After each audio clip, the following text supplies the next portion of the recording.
Panoorin mo muna tong video na to, Paps. Baka makatulong sa'yo. Share ko na din sa'yo mga naging experience ko ka-exciting after 39K Odo.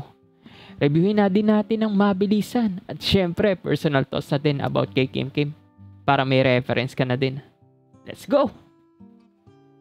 Simulan na natin sa issue, Paps. Alam ko naman yan agad ang gusto mong marinig eh. Number 1 is hard starting.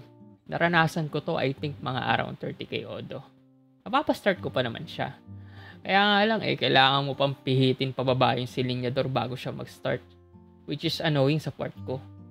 Ang naging solusyon ko naman dito ay pumunta lang ako sa Daang Hari, sa branch.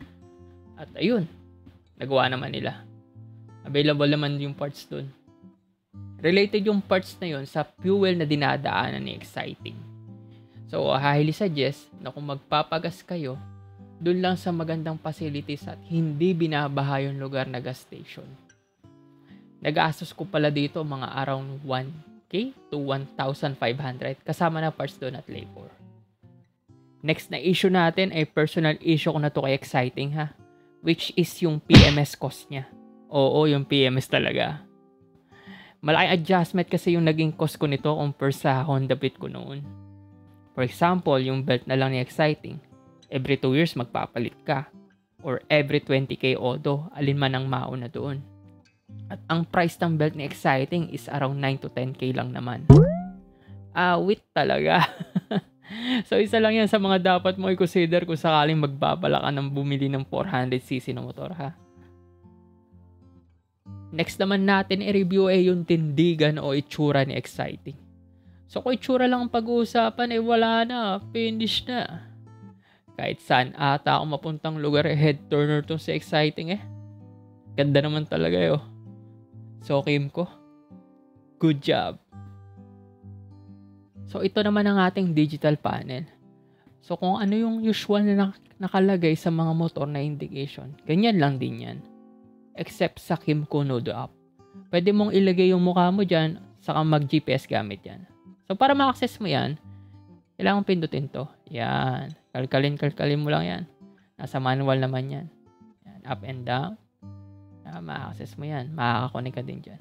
Ito yung park light natin. Yan. And headlight. Hazards, of course. Meron yan. Sa ignition switch. Yan. Yung dalawang yan. Next is yung ating kill switch. Yan. For emergency purposes. Headlight. Yan. High beam, low beam. Saka yung puan para ma-open. Left signal light. Right signal light. And of course, ang ating handbrake. So kapag hihinto ka, like uphill yung daan, tapos kailangan mo minto, pwede mo yung gamitin para hindi ka matras. So gamit na gamit ka yan kapag sa toll gate. Yan, usually uphill ang daan dun. So dito natin ilalagay yung ating RFID cards or mga sukli. So maliit space lang yan So swak na swak dyan yung mga receipt nyo or yung parking tickets nyo. So next is yung medyo malaking box naman. Yan, kasya dyan yung iPhone 12 Pro Max.